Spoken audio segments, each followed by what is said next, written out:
सावित्रीबाई फुले स्त्री संघर्ष की मशाल पुणे जैसे ब्राह्मणवादी मान्यताओं में जकड़े तत्कालीन शहर में सावित्रीबाई फुले ने न खुद अपनी शिक्षा तमाम संघर्षों के बाद पूरी की, बल्कि लड़कियों की शिक्षा के लिए पहल भी की।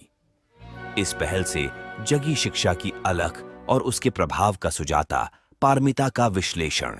सावित्रीबाई फुले 3 जनवरी 1831 से 10 मार्च 97 के संघर्षों पर आज भारतीय स्त्री संगठनों में चर्चा की जा रही है। लगभग 150 साल पहले सावित्रीबाई फुले ने पितृसत्ता और स्त्री विरोधी मान्यताओं को ध्वस्त कर स्त्री मुक्ति की जो परिभाषा रची, वह सदियों तक सम्मानित की जाती रहेगी। तमाम भारतीय दलित महिला आंदोलन के साथ साथ डॉ. आंबेडकर के लिए भी सावित्रीबाई का संघर्ष उनका मार्गदर्शक रहा है। अपने खेत में आम के पेड़ तले जब ज्योतिबा ने उसी पेड़ की एक टहनी से 2 कलम बनाकर सावित्रीबाई और अपनी चचेरी बुआ सगुणाबाई को देकर उसी जमीन पर पहला अक्षर लिखने को कहा, तब शायद उन्होंने भी नहीं सोचा होगा कि वे भारत में स्त्री शिक्षा की नींव रख रहे हैं। जब सावित्रीबाई ने उसी आम की टहनी से बनी कलम से जमीन पर पहला अक्षर लिखा, तब वे कहां जान पाई होंगी कि वे एक अक्षर नहीं बल्कि नया इतिहास लिख रही हैं। सावित्रीबाई ने स्वयं अपनी शिक्षा भी तमाम संघर्षों के बाद पूरी की। उस समय पुणे जैसे ब्राह्मणवादी मान्यताओं में जकड़े शहर में एक पिछड़े वर्ग की स्त्री का शिक्षा हासिल करना लगभग असंभव ही था। 40 में पुणे की छबीलदास हवेली में स्थित ब्रिटिश महिला मिसेज मिशेल द्वारा विशेष रूप से लड़कियों के लिए खोले गए नॉर्मल स्कूल में उन दोनों ने पढ़ाई शुरू की। सावित्रीबाई को पढ़ने का बहुत शौक था। उन्होंने उसी दौरान प्रसिद्ध गुलामी प्रथा के खिलाफ काम करने वाले ब्रिटिश थॉमस क्लार्कसन की जीवनी को पढ़ा, जिसका उन पर गहरा प्रभाव पड़ा। इसी किताब से उन्हें अमेरिका में बसे अफ्रीकी गुलामों के जीवन और संघर्षों की जानकारी मिली, जो भारत में दलितों और स्त्रियों के गुलाम जीवन को समझने में सहायक साबित हुई। ये जानते सावित्रीबाई को देर नहीं लगी कि शिक्षा ही गुलामी की जंजीरें तोड़ सकती है।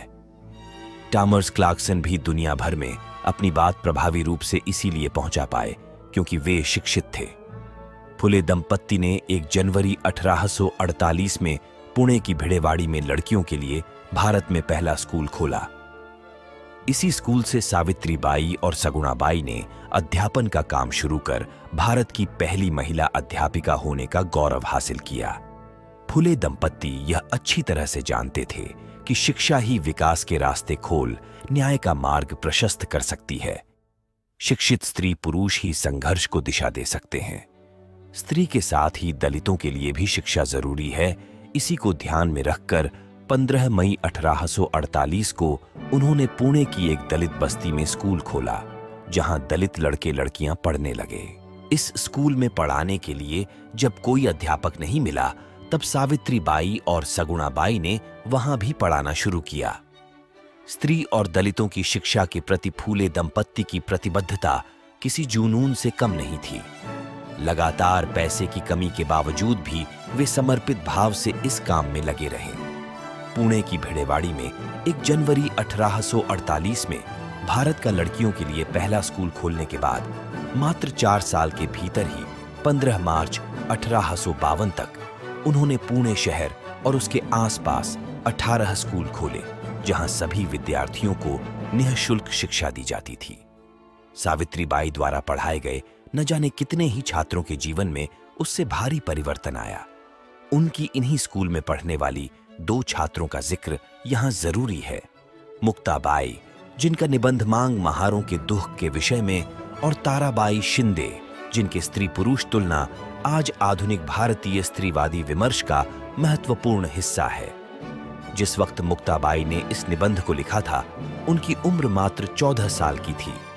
इस निबंध को पढ़कर जाना जा सकता है कि उनकी सोच सामाजिक विषमता जैसे कठिन विषय पर कितनी संवेदनशील और गहरी थी। फुले दंपत्ति द्वारा चलाए जाने वाले सभी स्कूलों में विद्यार्थियों के समग्र विकास को ध्यान में रखकर जो पाठ्यक्रम निर्धारित किया गया, उसमें व्याकरण, गणित, भूगोल, एशिया, यूरोप व भारत के नक्शों की जानकारी, मराठों का इतिहास, नीतिबोध और बालबोध जैसी पुस्तकें शामिल थीं, जिसकी प्रशंसा उस वक्त ब्रिटिश अधिकारियों द्वारा भी की गई। पुणे विश्वविद्यालय के मेजर कैंडी ने इस विषय पर अपने वृतांत में लिखा, इन स्कूलों में पढ़ रहे विद्यार्थियों, विशेषकर लड़कियों की लगन और कुशाग्र बुद्धि देखकर मुझे बहुत संतोष हुआ। इन स्कूलों में शिक्षा का स्तर काफी ऊंचा है। शिक्षा के क्षेत्र में सावित्रीबाई के अभूतपूर्व योगदान के लिए 1892 में राज्य शिक्षा विभाग द्वारा ज्योतिबा के साथ ही उन्हें भी सम्मानित किया गया। सावित्रीबाई और ज्योतिबा ने शूद्रों, अतिशूद्रों के अलावा अल्पसंख्यक वर्ग के स्त्री पुरुषों की शिक्षा को भी जरूरी माना और फातिमा शेख, जो उनके ही स्कूल की छात्रा थी, उसे अपने एक स्कूल में अध्यापिका बनाकर देश की पहली मुसलमान अध्यापिका होने का गौरव प्रदान किया। फातिमा शेख फुले दंपत्ति के आंदोलन की एक महत्वपूर्ण स्त्री नेतृत्व के रूप में जानी जाती है। परिवर्तन और सामाजिक न्याय में धर्मनिरपेक्ष सोच का भी शामिल होना जरूरी है। यह लड़ाई तभी सफल होगी जब सभी जाति और धर्म की स्त्री शिक्षित होगी। जब तक जिंदा रही सावित्रीबाई इसी विचार के साथ मजबूती से जुड़ी रही और इसके लिए बराबर स्त्री विरोधी ताकतों से लड़ती रही। सावित्रीबाई भारत की पहली स्त्री शिक्षिका ही नहीं, बल्कि उन्हें पहले नारी मुक्ति आंदोलन के नेतृत्व का भी गौरव हासिल है। 1892 में उन्होंने महिला सेवा मंडल के रूप में पुणे की विधवा स्त्रियों के आर्थिक विकास के लिए देश का पहला महिला संगठन बनाया। इस संगठन में हर 15 दिनों में सावित्रीबाई स्वयं सभी गरीब, दलित और विधवा स्त्रियों से चर्चा करती, उनकी समस्या सुनती और उसे दूर करने का उपाय भी सुझाती। छोटे छोटे ऐसे कई उद्योग जिसका प्रबंधन उन अशिक्षित महिलाओं द्वारा हो सके, उसकी जानकारी उन्हें देती। सावित्रीबाई यह अच्छी तरह से जानती थीं कि समाज से निष्कासित इन स्त्रियों का जीवन सुरक्षित नहीं है। उनका सम्मान से जीवित रहना बड़ी चुनौती है। इसके लिए उनका आर्थिक रूप से आत्मनिर्भर होना ही एकमात्र उपाय है, जिसके लिए उन्होंने कई धार्मिक मान्यताओं को तोड़ा और स्त्रियों को अपने बुनियादी अधिकारों के लिए जागरूक किया। स्त्री की सदियों पुरानी शारीरिक और मानसिक रूप से गुलाम छवि को ध्वस्त कर उसे स्वतंत्र इंसान के रूप में जीने के लिए प्रेरित किया। स्त्री केवल श्रम और देह ही नहीं, बल्कि स्वतंत्र विचार रखने वाली पुरुष के समान इंसान है। यह सोचने पर समाज को विवश कर ज्योतिबा के परिवर्तनवादी आंदोलन में पूरा सहयोग दिया। ज्योतिबा के समय में पुणे शहर की पहचान विधवा स्त्रियों की यौन हिंसा के केंद्र के रूप में थी, जहां अक्सर गर्भवती विधवा स्त्रियां आत्महत्या करने पर मजबूर हो जाती। फुले दंपत्ति ने 28 जनवरी 1853 में अपने पड़ोसी मित्र और आंदोलन के साथी उस्मान शेख के घर में बाल हत्या प्रतिबंधक गृह की स्थापना की, जिसकी पूरी जिम्मेदारी सावित्रीबाई ने संभाली।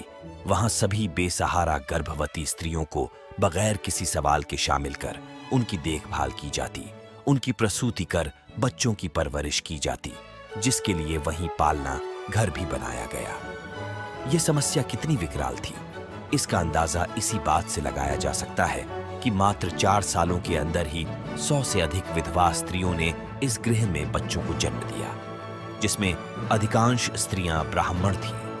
1873 में ऐसी ही एक ब्राह्मण विधवा स्त्री काशीबाई की प्रसूति स्वयं सावित्रीबाई ने की और उसके बेटे को गोद ले लिया।